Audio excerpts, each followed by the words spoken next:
আসসালামু আলাইকুম dear friends, আশা করি সবাই ভালো আছেন। আপনাদের সাথে আছি আমি রাজল বাপ্পি। আপনারা দেখছেন মিক্সোলজি অফশোর। আজকে আয়কর রিটার্নের উপর নতুন আরেকটি ভিডিও নিয়ে আপনাদের সামনে হাজির হয়েছি। আজকের এই ভিডিওতে দেখাবো সঞ্চয়পত্র কিভাবে আয়কর রিটার্নে দেখাতে হয় এবং সঞ্চয়পত্রের যে মুনাফা রয়েছে সেই মুনাফা থেকে উৎস কর কর্তন করে রাখা হয়। সেই উৎস কর কর্তন আয়কর রিটার্নে দেখিয়ে কিভাবে আয়কর রিটার্ন সাবমিট করতে হয় তাই আজকের ভিডিওতে দেখাবো। তাহলে চলুন শুরু করি। আমরা প্রথমে একটি ব্রাউজার ওপেন করব এবং সেখানে ই-রিটার্ন লিখে সার্চ করব। সার্চ করার সাথে সাথেই দেখেন প্রথমেই আমরা ই-রিটার্নের পেজটি পেয়ে গেছি। আমরা এটাতে যাই। এখান থেকে আমরা ই-রিটার্ন এই মাঝখানে যে অপশনটি আছে সেটাতে যাব। এখানে বলতেছে আপনি রেজিস্ট্রেশন করে ফেলেছেন কিনা। যদি না করে থাকেন তাহলে কিন্তু আপনাকে আগে রেজিস্ট্রেশন করে আসতে হবে। আর যদি করে থাকেন তাহলে আই এম অলরেডি রেজিস্টারে ক্লিক দিলেই সাইন ইন পেজে নিয়ে যাবে। আমরা এটাতে ক্লিক করি। সাইন ইন করার জন্য আপনার প্রয়োজন হবে টিন নাম্বার এবং পাসওয়ার্ড। আমরা টিন নাম্বারটা বসাই এবং পাসওয়ার্ডটা বসাই। এখানে একটি ক্যাপচা কোড আছে সেটা আমরা টাইপ করি।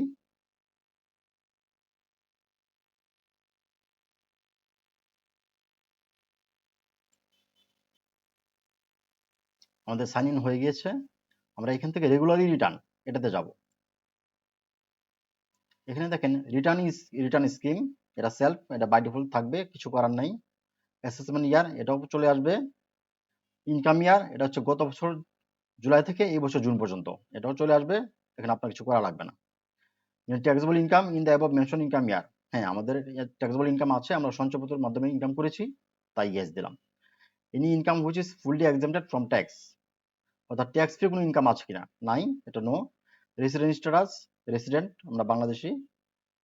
হেডস অফ ইনকাম, যেহেতু আমরা সঞ্চয়পত্রের জন্য করছি সো এটা আসবে হচ্ছে ইনকাম ফ্রম ফিনান্সিয়াল অ্যাসেট থেকে। আর যদি আপনার অন্য কোনো ইনকাম থেকে থাকে এটার পাশাপাশি income from employment, income from rent, সেগুলো আপনি দিবেন। আমরা শুধু দিচ্ছি সঞ্চয়পত্রের জন্য ইনকামটা, তাই এটা ঠিক করছি ইনকাম ফ্রম ফিনান্সিয়াল অ্যাসেট। তারপর আমরা সেভ এন্ড কন্টিনিউ দিচ্ছি। আচ্ছা, এখানে দেখেন location of main source of income, আপনার টিনের উপর কিন্তু বলা আছে যে আপনি কোন এলাকার বাসিন্দা, সেটা আপনি এখানে দিবেন। আমি দিয়ে এলাম এখানে north, Dhaka north south city corporation. Claim tax rebate for investment, আমরা ইয়েস দিলাম, এটা আমরা ট্যাক্স রিবেটের জন্য ক্লেম করব। Shareholder director of company, no. IT 10 BD কমার্সে কি আছে দেখেন, গ্রস ওয়েলথ ওভার 50 লাখ, আপনার টোটাল সম্পদ 50 লাখের বেশি কিনা। যদি আপনার থেকে থাকে ইয়েস দেবেন, আর কেউ নো দেবেন, আমি এটা ইয়েস দিলাম। ওন মোটর কার, নিজস্ব গাড়ি আছে কিনা, নাই। ওন অফশোর প্রপার্টি, আপনার অফশোরে কোনো প্রপার্টি আছে কিনা দেশে বাইরে, no. Have house property in any city corporation, আপনার কোনো সিটি কর্পোরেশন আন্ডারে কোনো হাউস প্রপার্টি আছে কিনা, বাড়ি ঘর আছে কিনা, নাই। থাকলে ইয়েস দেবেন। আমরা 7 কন্টিনিউ দিই। আচ্ছা, এখানে দেখেন ফিনান্সিয়াল অ্যাসেট কি আছে, এখানে দেখেন ইন্টারেস্ট ফ্রম সঞ্চয়পত্র আদার দেন পেনশনার্স, যারা পেনশনার ছাড়া তারা এটা সিলেক্ট করবেন, যারা পেনশনার তারা এটা সিলেক্ট করবেন। আমরা দিচ্ছি ইন্টারেস্ট ফ্রম সঞ্চয়পত্র আদার দেন পেনশনার্স। আচ্ছা, আমি আমার ভিডিও মেক করার সুবিধার্থে আমি কিছু ভ্যালু এখানে আগে থেকে বসায় রাখছি যাতে আমার ভিডিওটা খুব দ্রুত করা যায়, তা নাহলে অনেক সময় লাগে। আমি দেখাই দিচ্ছি আপনাদেরকে কিভাবে এখানে আপনি অ্যাড করবেন।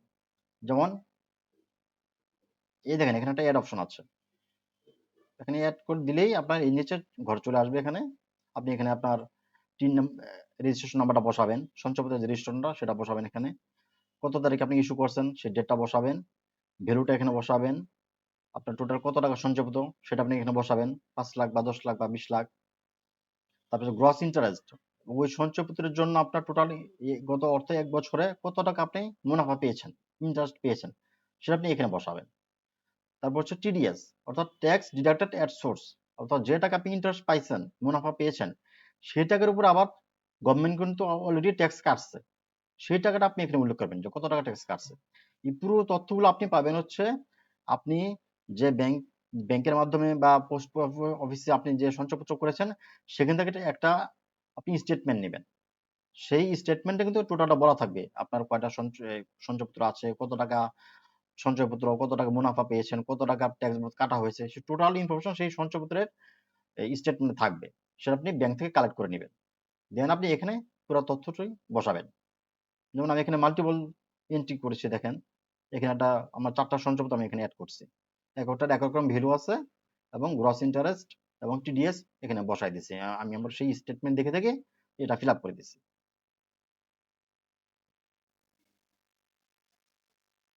আপনার ফিল আপ হয়ে গেলে আপনি দিবেন সেভ এন্ড কন্টিনিউ। আচ্ছা, তারপর আমরা চলে আসি রিবেট পেজে। আপনার কোনো রিবেট আছে কিনা। রিবেট পাওয়ার জন্য আপনাকে কিছু কিছু ক্ষেত্র আছে সেখানে আপনাকে ইনভেস্ট করতে হবে। যেমন ডিপিএস, সঞ্চয়পত্র, শেয়ার শেয়ার বাজার আছে সেখানে, হ্যাঁ, বন্ড আছে, জিপিএফ আছে। ওইসব ক্ষেত্রে যদি আপনি ইনভেস্ট করে থাকেন তাহলে আপনি কিছু আপনার এই টোটাল ইনকামের উপরে যে ট্যাক্সটা আসবে সেই ট্যাক্সের উপর আপনি একটা ছাড় পাবেন, রিবিট পাবেন। আচ্ছা, আমরা যেহেতু এখানে শুধুমাত্র একটা ইনকাম দেখাইছি, সঞ্চয়পত্রের ইনকামটা দেখাইছি, তাই আপনার সঞ্চয়পত্রে কিন্তু অলরেডি ট্যাক্স কেটে রেখে দিচ্ছে গভর্নমেন্ট। তা আপনি এটার উপর কিন্তু আর কোনো রিবেট পাবেন না। আমি সেটা দেখা দিব লাস্ট পেজে যেয়ে। আমি তারপর এখানে অ্যাড করলাম এপ্রুভ সঞ্চয়পত্র, পরিবার সঞ্চয়পত্র, রেজিস্ট্রেশন নাম্বারটা দিলাম, ওখান থেকে একটা নিয়ে আসলাম আমি। ওখানে তো আমি 4টা অ্যাড করছি, আমি এখানে একটা দিলাম, যেটা ভ্যালু সবচেয়ে বেশি সেটা আমি দিলাম। কারণ কি একটু বলছি আমি। ইস্যু ডেট কত তারিখে আমি সেই সঞ্চয়পত্রটা ইস্যু করছি সেই তারিখটা দিলাম, এবং ইনভেস্ট কতটুকু, সেই সঞ্চয়পত্রের ভ্যালু ছিল 31 লক্ষ টাকা, এটা আমি এখানে বসালাম। এখানে দেখেন এই যে অ্যালাউবল অ্যামাউন্ট, অর্থাৎ আপনার টোটাল যত টাকা সঞ্চয়পত্র কিনেন না কেন তার মধ্যে থেকে সর্বোচ্চ 5 লক্ষ টাকা পর্যন্ত আপনি রিবেটের জন্য পাবেন। এর বেশি কিন্তু আপনাকে সে রিবেটের জন্য অ্যালাউ করবে না। তাই আমি এখানে আরো তো আমার 3টা সঞ্চয়পত্র আছে, সেটা আমি দিতে পারতাম, সেটা দিয়ে নিয়ে আমি একটাই বসাই দিচ্ছি এখানে। আচ্ছা, তারপর আমরা 7 কন্টিনিউ দিই। এক্সপেন্ডিচার, এখানে আপনি আপনার গত 1 বছরে আপনার যাবতীয় যে খরচ হয়েছে সেটা আপনি এখানে দিবেন। আমি এখানে একটা আনুমানিক একটা রামসাম ভ্যালু আমি এখানে অ্যাড করে রাখছি দেখেন। Expense for food, clothing and other এসেনশিয়ালে আমি 1,20,000 টাকা বসাইছি। তারপর আমি বাসস্থান বাবদ এখানে কোনো টাকা পয়সা অ্যাড করি নাই। আমি এখানে অটো ট্রান্সপোর্টেশন বাবদ এখানে 21,000 টাকা দিচ্ছি। হাউস হোল্ড ইউটিলিটি এক্সপেন্স, আপনার এখানে কারেন্ট বিল, বিদ্যুৎ, পানির বিল, এই আরো আনুষঙ্গিক যা খরচ আছে সেটা আমি এখানে বসাই দিচ্ছি। ইলেকট্রিসিটি বিল কত টাকা এখানে বসাইছি, গ্যাস, তারপর আছে আপনার ফোন ইন্টারনেট বাবদ কত টাকা এটা বসাইছি এখানে। তারপর এডুকেশন এক্সপেন্স, অর্থাৎ আপনার পড়াশোনা বাবদ যদি ছেলে মেয়ে থাকে তাদের খরচ বাবদ কত টাকা সেটা আমি এখানে বসাই দিচ্ছি 80,000 টাকা। তো সো আমার টোটাল কত হলো, টোটাল হলো আমার 2,70,000 টাকা এখানে এক্সপেন্স। আচ্ছা, payment of tax at source, অর্থাৎ আপনার ওই যে আপনি যে মুনাফাটা পেয়েছেন সেই মুনাফার উপরেও কিন্তু আবার ব্যাংক অলরেডি কিন্তু আপনার সোর্স ট্যাক্স কেটে রাখছে। সেই টাকাটা কত সেটা কিন্তু আপনার ওই যে ব্যাংক স্টেটমেন্ট পেয়ে যাবেন সঞ্চয়পত্রে, সেখান থেকে দেখে আপনি সেই ভ্যালুটা আপনি এখানে বসাই দিবেন। যেমন আমার টোটাল তো 36 লক্ষ টাকা সঞ্চয়পত্র কেনা হয়েছিল, সেটার উপরে কিন্তু আমার 30,000 টাকার মতো তারা ট্যাক্স কাটছে, তাই আমি ওই ভ্যালুটা এখানে বসাই দিলাম। এখন আমার টোটাল দাঁড়ালো কত, এক্সপেন্স 3,376,000 টাকা।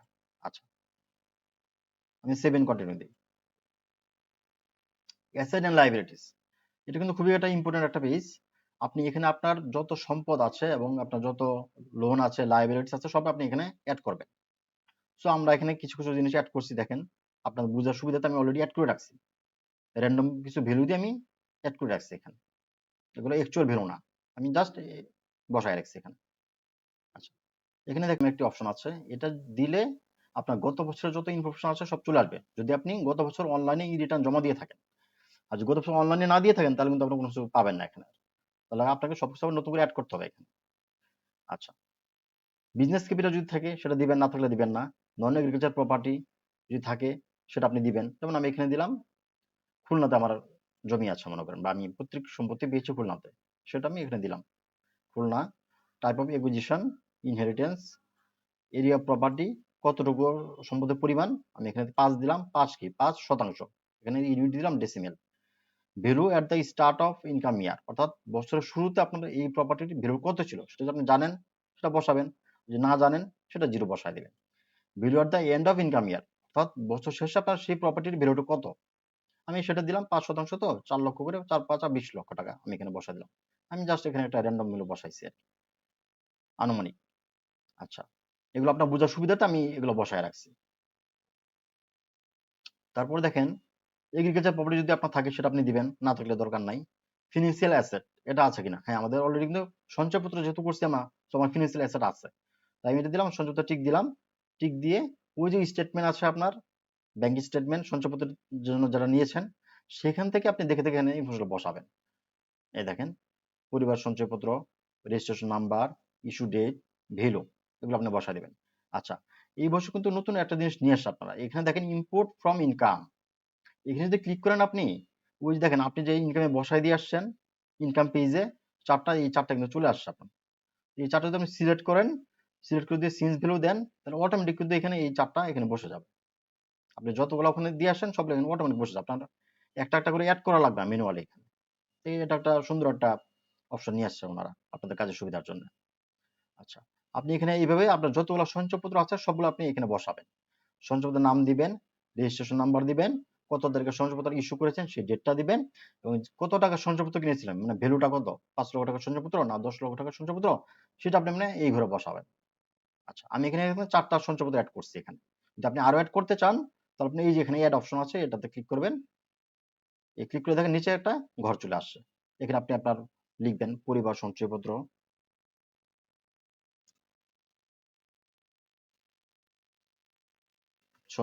এখানে একটা আপনি রেজিস্ট্রেশন নাম্বার দিবেন। তারপর আপনি এখানে ডেটটা দিবেন, এখান থেকে ডেটটা সিলেক্ট করবেন। তারপর আপনি এখানে কত টাকা সঞ্চয়পত্র সেটা আপনি এখানে দিবেন। দিয়ে আপনি নিচে চলে আসবেন। আচ্ছা, আমি এটা ডিলিট করে দিচ্ছি, তা নাহলে হিসাব মিলবে না। তারপর দেখেন ফিক্সড ডিপোজিট আছে কিনা, আপনার যদি থাকে সেটা আপনি এখানে দিয়ে দিবেন, না থাকলে দরকার নাই। টিপিএস আছে কিনা, টিপিএস থাকলে সেটা আপনি দিবেন, না থাকলে দরকার নাই। লোনস গিভেন টু আদার্স, অর্থাৎ আপনি কাউকে লোন দিয়েছেন কিনা, সেটা কিন্তু আপনার সম্পদ, সে কিন্তু আপনাকে টাকাটা রিটার্ন করবে। Provident fund and other fund, আপনার পিএফ আছে কিনা বা অন্য কোনো ফান্ড আছে কিনা, থাকলে সেটা আপনি দিবেন। আমার নাই, সো এটা আমি ইগনোর করছি। আচ্ছা, মোটর কার নাই।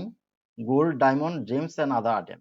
আচ্ছা, আমার গোল্ড আছে, তো আমি এখানে দিলাম, অ্যাড করলাম এখানে গোল্ড, পারচেজ করছি। Quantity at the end of the income year, অর্থাৎ আপনার গত বছর শেষে আপনার ইনকাম ইয়ার শেষে কতটুকু কোয়ান্টিটি আপনার গোল্ড কিনছেন আর কি, সেটা দিবেন। আমি দিলাম 12 ভরি। 12, এখানে ইউনিট সিলেক্ট করলাম ভরি, এবং 12 ভরির মূল্য কত সেটা আমি এখানে একটা ভ্যালু বসাই দিলাম, 14 লক্ষ টাকা। আচ্ছা, তারপর ফার্নিচার কেনা হয়েছে কিনা সেটা আমি এখানে দিয়ে দিলাম। ফার্নিচার কিনছি, সোফা, আলমারি, খাট, ওয়ার্ডরোব, ফ্রিজ। আপনার যা যা দরকার আপনি সেটা এখানে বসাবেন। আমি এগুলো জাস্ট আপনাদের বোঝার সুবিধার্থে এখানে কিছু আমি র্যান্ডম কিছু ভ্যালু বসাই দিছি আর কি। আচ্ছা, আমি এগুলো পারচেজ করছি। কোয়ান্টিটি কত, 5টা, এখানে 5টা জিনিস, তো সো আমি এখানে কোয়ান্টিটি 5 দিলাম। 5টা ভ্যালু কত, 2 লক্ষ টাকা। আচ্ছা, তারপর দেখেন other asset of significant value নাই। Cash and fund outside business, এটা নাই আমার। অ্যাসেট আউটসাইড বাংলাদেশ, এটাও নাই। বাংলাদেশের বাইরে কোনো অ্যাসেট আছে কিনা, থাকলে দিবেন, না থাকলে দরকার নাই। লায়াবিলিটিস, অর্থাৎ আপনার কোনো লোন আছে কিনা। যদি আপনি কোনো ব্যাংক থেকে লোন করে থাকেন সেটা আপনি এখানে দিবেন, বোরিং ফ্রম ব্যাংক। আর যদি কোনো ব্যক্তির কাছ থেকে লোন করে থাকেন সেটা আপনি এখানে দিবেন, আনসিকিউরড লোনে দিয়ে দিবেন। আমার কোনো লোন নাই, তাই এটা আমি ইগনোর করছি। এখন দেখেন আদার আউটফ্লোতে কি আছে, দেখেন অ্যানুয়াল লিভিং এক্সপেন্স, ওই যে আমরা এখানে এক্সপেন্ডিচারে বলে আসছি আমার টোটাল কত টাকা এক বছর খরচ করছি, সেই টাকাটা কিন্তু এখানে চলে আসছে, 3,376,000 টাকা। আমার কোনো লস হয় না, ডিডাকশন হয় না, আদার এক্সপেন্স নাই, কাউকে আমি গিফট করি নাই বা ডোনেশন দিই নাই, এগুলো স্কিপ করলাম। সোর্স অফ ফান্ড, সো ওই যে আমি যে সঞ্চয়পত্রের যে মুনাফাটা পেয়েছিলাম টোটাল, ওই টাকাটা কিন্তু এখানে চলে আসছে। দেখেন আমি গত অর্থ বছরে টোটাল 3,03,766 টাকা আমি আমার ইনকাম হয়েছে সঞ্চয়পত্রের মাধ্যমে, ওই টাকাটা এখানে চলে আসছে। ট্যাক্স একদমই ইনকাম নাই আমার, অর্থাৎ আমার কোনো ট্যাক্স ফ্রি ইনকাম নাই, ওটা কিন্তু মাইনাস হয় না এই জন্য। আদার রিসিপ্ট, আচ্ছা, এখানে দেখেন এটা যেহেতু আমি করছি সঞ্চয়পত্রের জন্য, এটা একটা আহ, মহিলা মানুষের জন্য করতেছি। তো মহিলার ধরেন ইনকাম নাই, সো মহিলা এই টাকাটা কোথায় পেলো, এই যেখানে যে সে 36 লক্ষ টাকা সঞ্চয়পত্র কিনলো, এই টাকা সে কোথায় পেলো, তাই এটা আমি কিন্তু এখানে দেখাই দিছি যে গিফট ফ্রম হাজব্যান্ড, এই আদার রিসিপ্টে দেখাই দিছি, সে তার হাজব্যান্ডের কাছ থেকে এই টাকাটা গিফট পাইছে। হ্যাঁ, এই যে 36 লক্ষ টাকা, এটা কিন্তু আপনাকে দেখাতে হবে আপনি টাকাটা কোথায় পাইছেন। আপনি এই হুট করে আপনি এতগুলো টাকা সঞ্চয়পত্র কিনলেন, এই টাকার ইনকাম সোর্সটা কি, এটা কিন্তু আপনাকে দেখাতে হবে। আপনি কি কারো কাছে গিফট পাইছেন নাকি আপনার নিজস্ব ইনকাম ছিল, সেটা আপনাকে এখানে দেখাইতে হবে। আচ্ছা, net wealth of previous income year, অর্থাৎ আপনার গত অর্থ বছর শেষে নেট ওয়েলথ কত ছিল। তো যেহেতু আমি যারটা দেখাচ্ছি এখানে তার গত বছর নেট ওয়েলথ ছিল 36 লক্ষ টাকা, এটা আগে ছিল গত বছর, ওই টাকাটা কিন্তু আমি এখানে দেখাই দিলাম। এটা হচ্ছে আপনার গত বছরের যে আপনার ট্যাক্স সার্টিফিকেট আছে সেখানে কিন্তু উল্লেখ আছে, এটা আপনার নেট ওয়েলথ কত টাকা গত অর্থ বছর শেষে, সেই টাকাটা আপনি এখানে দেখাই দিবেন। এখানে দেখেন আপনি এখানে যা যা অ্যাড করছেন টোটালটা একটা সামারি কিন্তু এখানে চলে আসছে নিচে। এই সামারিতে দেখেন এই যে ডিফারেন্স যে ঘরটা আছে, এই ডিফারেন্সটা কিন্তু অলওয়েজ আপনার জিরো হওয়া লাগবে। জিরো না হলে কিন্তু আপনার হিসাব মিলা নেই, আপনাকে অবশ্যই এটা জিরো বানাতে হবে। যদি দেখেন এটাকে এখানে মাইনাস ভ্যালু বা প্লাস ভ্যালু চলে আসে, তাহলে বুঝতে হবে যে আপনার ক্যালকুলেশনে কোথাও ভুল হয়েছে। তখন কিন্তু আপনাকে এটা কারেকশন করে আসতে হবে, এটা জিরো মিলাইতে হবে আপনার। আচ্ছা, এখন দেখেন এখানে আমি হিসাবটা একটু দেখাই দিই কিভাবে এখানে জিরোটা মিললো। আমার গ্রস ওয়েলথ, এই যে এখানে আমি যা যা অ্যাড করছি, সঞ্চয়পত্র বলেন, গোল্ড, আমার ফার্নিচার, হ্যাঁ, এই সমস্ত অ্যাসেট যোগ করে আমার হয়েছে কত, 72 লক্ষ টাকা টোটাল অ্যাসেট আমার দাঁড়াইছে এখানে। আচ্ছা, টোটাল লাইবিলিটিস, অর্থাৎ আমার কোনো লোন টোন আছে কিনা, আমার কোনো লাইবিলিটিস নাই, এটা জিরো। তো নেট ওয়েলথ কত টাকা আমার, তাহলে নেট ওয়েলথ তো এই টাকাই, আমার যেহেতু লাইবিলিটিস নাই, সো পুরো টাকা আমার নেট ওয়েলথ, এটা চলে আসলো এখানে। আর net wealth at the last date of previous income year, অর্থাৎ গত বছর আপনার নেট ওয়েলথ কত ছিল, এই যে গত বছর আমরা এখানে বসে আসছি 36 লক্ষ টাকা, এটা কিন্তু আমার এখানে চলে আসছে। এখন দেখেন চেঞ্জ ইন নেট ওয়েলথ, অর্থাৎ আমার গত গত অর্থ বছর থেকে এই বছর আপনার টোটাল কতটুকু সম্পদ পরিবর্তন হইলো, কতটুকু বাড়লো বা কমলো। আমার গত বছর ছিল 36 লক্ষ টাকা, আর এই বছর হলো 72 লক্ষ টাকা। তাহলে এই টাকা থেকে এটা মাইনাস হলে যেটা টাকাটা থাকে সেটাই হচ্ছে আপনার চেঞ্জ ইন নেট ওয়েলথ। তো আমার এখানে দাঁড়ালো 36,03,390 টাকা। আচ্ছা, আদার ফান্ড আউটফ্লো ডিউরিং ইনকাম ইয়ার, আপনার এই গত অর্থ বছরে আপনার কত টাকা আউটফ্লো হয়েছে, এটা কোত্থেকে আসে, এটা হচ্ছে যে আপনার গত বছর যে আপনি এক্সপেন্স করছেন এক বছর, সেই টাকাটা আমাদের এখানে চলে আসে, এই যে 3,376 টাকা, এই যে এই টাকাটা চলে আসছে এখানে, এই যে এই টাকাটা দেখেন, এই টাকাটা কিন্তু এখানে চলে আসছে। আচ্ছা, টোটাল ফান্ড আউটফ্লো কত টাকা হয়েছে, আপনার টোটাল ইনকাম কত টাকা ছিল, আর আপনি টোটাল কত টাকা খরচ করছেন, সেই দুটো যোগ করে এখানে চলে আসছে দেখেন। এই যে টোটাল চেঞ্জ ইন নেট ওয়েলথে আপনার ছিল 36 লক্ষ টাকা, এটার সাথে আপনার গত বছর খরচ করছেন 3 লক্ষ টাকা, এই দুটো যোগ করলে হয়েছে কত, 29 লক্ষ টাকা চলে আসছে এখানে। আর তাহলে এটাই হচ্ছে আপনার সোর্স অফ ফান্ড, এই যে 29 লক্ষ টাকা সোর্স অফ ফান্ড। সো আমার এটা ভ্যালু মিলে গেছে, তখন জিরো চলে আসছে। আপনারা কিন্তু অবশ্যই এটা জিরো বানাতে হবে। আচ্ছা, তারপর আমরা সেভিং কন্টিনিউ দিই। এখন দেখেন ট্যাক্স এন্ড পেমেন্ট পেজে চলে আসছি আমরা। এই পেজে দেখেন তেমন কিছু আপনার ইনপুট দেওয়ার নাই। এখান থেকে আমরা দেখবো ইনকাম ফ্রম এমপ্লয়মেন্ট, অর্থাৎ আপনার এমপ্লয়মেন্ট ভাবে কত টাকা ইনকাম হয়েছে, এটা নাই। ইনকাম ফ্রম ফিনান্সিয়াল অ্যাসেট, হ্যাঁ আমাদের ফিনান্সিয়াল অ্যাসেট থেকে ইনকাম হয়েছে 3,03,766 টাকা। এটা হচ্ছে আপনার সঞ্চয়পত্র থেকে যে মুনাফাটা পাইছেন সেই টাকাটা এখানে। সো এটার উপর কিন্তু আপনার একটা ট্যাক্স আসছে, সেই ট্যাক্সটা কত আসে আমরা দেখি এখানে। গ্রস ট্যাক্স আসছে কত, এই 30,376 টাকা আমার ট্যাক্স আসছে। আচ্ছা, ট্যাক্স রিবেট নাই আমাদের, মিনিমাম ট্যাক্স এই টাকাটা 30,376 টাকা। সো এই টাকাটা আমাদের এখন পেমেন্ট করতে হবে, কিন্তু আমরা কিন্তু অলরেডি এই টাকাটা আমরা পেমেন্ট করে আসছি, কিন্তু ওই যে ব্যাংক কিন্তু প্রতি মাসের আপনার মুনাফা থেকে এই টাকাটা কেটে রাখছে। সো এটা তো আমাদের এখানে দেখাইতে হবে যে তারা যে কেটে রাখছে, নাহলে কিন্তু আমাকে আবার এই টাকাটা পেমেন্ট করতে বলবে। পেমেন্ট না করা পর্যন্ত কিন্তু আপনি এই ট্যাক্স রিটার্নটা সাবমিট করতে পারবেন অনলাইনে। সো আমরা যে পেমেন্ট করে আসছি সেটা আমাদের এখানে দেখাইতে হবে, সেটা আমরা কোথায় দেখাবো, এই দেখেন, have you paid any source tax, আপনি কি অলরেডি ট্যাক্স পে করছেন কিনা, হ্যাঁ আমরা করছি, তাহলে এটা আমরা ইয়েস দিই। Do you need to update your tax payment status, আপনি কি সেটা আপডেট করতে চান কিনা, হ্যাঁ আমরা সেটা আপডেট করতে চাই। ইয়েস দিলেই কিন্তু আপনাকে এটা লেজারে নিয়ে যাবে, লেজার পেজে নিয়ে যাবে, যখন আপনি এই ট্যাক্সের আপডেটটা করে করে আসবেন, আপনি যে ট্যাক্সটা অলরেডি পেমেন্ট করছেন সেটা আপনি সেখানে আপডেট পাবেন। দেখেন আমরা ইয়েস দিই, আমরা ই রিটার্ন লেজার পেজে চলে আসলাম। এখান থেকে দেখেন ক্লেম সোর্স ট্যাক্স, আমরা এই অপশনটাতে যাব, ক্লেম সোর্স ট্যাক্স। এখান থেকে আমরা যেহেতু সঞ্চয়পত্রের জন্য করছি, সঞ্চয়পত্র আমরা ক্লিক করি। এইখানে দেখেন এই যে রেজিস্ট্রেশন নাম্বার, আপনার যে সঞ্চয়পত্রের যে রেজিস্ট্রেশন নাম্বারগুলো আছে যেটা আপনি অলরেডি ইনকামে অ্যাড করে আসছেন, সেই নাম্বারটা কপি করে এখানে বসাতে হবে বা দেখে দেখে আপনি টাইপ করে দিবেন। এখানে বসালাম, আমি এটা ব্লার করে রাখছি, আপনাদের দেখাবো না এই জন্য, এটা কনফিডেন্সিয়াল ডাটা, এই জন্য আমি এখানে ব্লার করে রাখছি। এখানে বসানোর পর আপনি এই সার্চ বাটন ক্লিক করবেন। এই দেখেন সার্চ বাটন ক্লিক করার সাথে সাথে একটা উইন্ডো ওপেন হয়েছে। পরিবার নেম অফ দ্য স্কিম, পরিবার সঞ্চয়পত্র, ইস্যু ডেট, কত তারিখে এটা ইস্যু করা হয়েছে, এই সমস্ত তথ্য কিন্তু আপনার ওই ইনকাম পেজ থেকে অটোমেটিক সে ডাটা নিয়ে আসছে এখানে। ভ্যালু, ভ্যালু কত টাকার ভ্যালু, ওই সঞ্চয়পত্রের ভ্যালুটা কত টাকা, তারপর টিডিএস অ্যাভেলেবেল, অর্থাৎ কত টাকা আপনার সোর্স ট্যাক্স ভাবে কাটছে সেটার টাকাটা আপনি এখানে বসাবেন। তারপর হচ্ছে ম্যাচুরিটি ডেট, এটা ম্যাচুরিটি কবে সেই তথ্য এখানে চলে আসছে। ইন্টারেস্ট, এটাও তথ্যটা চলে আসছে। টিডিএস ক্লেম অ্যামাউন্ট, অর্থাৎ আপনি কত টাকা ক্লেম করতে চাচ্ছেন এখন, এই যে যে টাকাটা তারা কাটছে এই সঞ্চয়পত্রের এগেনস্টে, ওই টাকাটা আপনি এখানে বসাবেন। আমি এখানে বসালাম এই ভ্যালুটা, এখান থেকে দেখে দেখে যত টাকা তারা ট্যাক্স কাটছে এই সঞ্চয়পত্রের এগেনস্টে ওই টাকাটা বসে আমি এখানে সেভ দিব। সেভ দিলে আপনার এখানে নিচে জমা হয়ে যাবে এটা। এভাবে আপনি আপনার যতগুলো সঞ্চয়পত্র আছে সবগুলো আপনি আপনি এখানে অ্যাড করবেন এবং সেভ করবেন। সেভ করলে এই নিচে সবগুলা দেখাবে এখানে। এগুলো আমি ব্লার করে রাখছি যাতে আপনার কনফিডেন্সিয়াল ডাটা তো এগুলো দেখানো যাবে না। তো এখান থেকে দেখেন এই যে টিডিএস ক্লেম, যে অ্যামাউন্টটা আপনি ক্লেম করছেন এই টোটাল অ্যামাউন্টটা যোগ হয়ে কিন্তু আপনার ওই রিটার্ন পেজে চলে যাবে। সো আমরা রিটার্ন পেজে যে দেখি এগুলো সবগুলো এড হয়েছে কিনা। আমরা এই লেফট প্যানেল থেকে বামে ট্যাক্স পেমেন্ট স্ট্যাটাস এটাতে ক্লিক করি। দেখেন এখানে ক্লিক করার সাথে সাথে কিন্তু এই যে পেমেন্ট স্ট্যাটাসে নিয়ে আসছে আমাকে। এই দেখেন আমি ওখানে যা যা দিয়ে আসছি সোর্স ট্যাক্স সবগুলো দেখেন এখানে চলে আসছে, ৩০,৩৭৬ টাকা টোটাল চলে আসছে এখানে। সো আপনি এখন এটা জমা দিতে পারবেন। সো আপনি এখানে গো টু রিটার্ন দিই, ট্যাক্স এন্ড পেমেন্ট পেজে চলে আসছি। এখান থেকে দেখেন এই যে পেমেন্ট সোর্স ট্যাক্স চলে আসছে এখানে ৩০,৩৭৬ টাকা আমরা যেটা ওখানে অ্যাড করে আসছি লেজারে। তারপর নিচে দেখেন টোটাল পেমেন্ট ৩০,৩৭৬ টাকা পেমেন্ট করা হয়েছে। এখানে একটা সামারি কি দেওয়া আছে দেখেন টোটাল অ্যামাউন্ট পেয়েবল। আপনাকে বলছিল ৩০,৩৭৬ টাকা পেমেন্ট করতে হবে। টোটাল পেমেন্ট ওটা তো আপনি এই টাকাটা আবার পেমেন্ট করে ফেলছেন। সো আপনার বকেয়া নাই।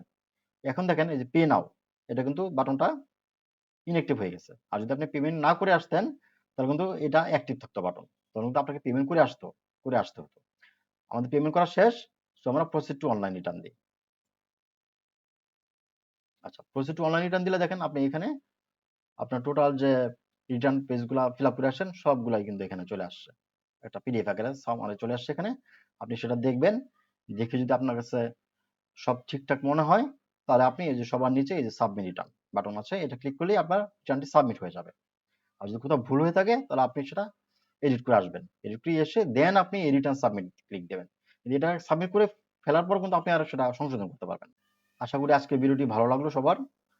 যদি এই ভিডিও দেখে আপনাদের কারো কোনো মতামত থেকে থাকে তাহলে আপনি কমেন্ট বক্সে সেটা জানাতে পারেন। আর ভিডিওটি যদি ভালো লেগে থাকে তাহলে অবশ্যই আমার চ্যানেলটি সাবস্ক্রাইব করে দিবেন। সেই সাথে লাইক এবং শেয়ার করতে ভুলবেন না। ধন্যবাদ। আসসালামু আলাইকুম।